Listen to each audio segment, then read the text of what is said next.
పండ్లండి బాగా చేత్తో బాగా ఇలా స్మాష్ చేసేస్తున్నాను. తర్వాత ఒక చిన్న బెల్లం ముక్క వేసేస్తున్నాను. ఎందుకంటే మైక్రోబ్స్ బాగా డెవలప్ అవుతాయండి మనం ఈ బెల్లం ముక్క వేయడం వలన.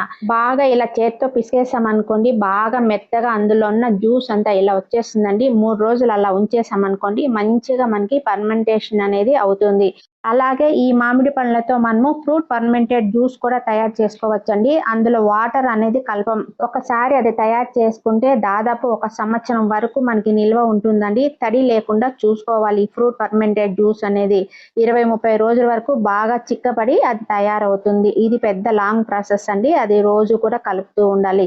ఇదైతే మనకి తొందరగా అయిపోతుంది. ఒక 3 రోజుల్లో మనము మొక్కలకి ఇన్‌స్టంట్‌గా మనం ఇచ్చేయొచ్చనమాట.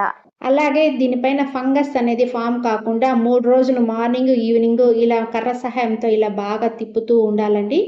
3 రోజుల తర్వాత చూడండి ఎంత మంచిగా మనకి ఫర్మెంటేషన్ అనేది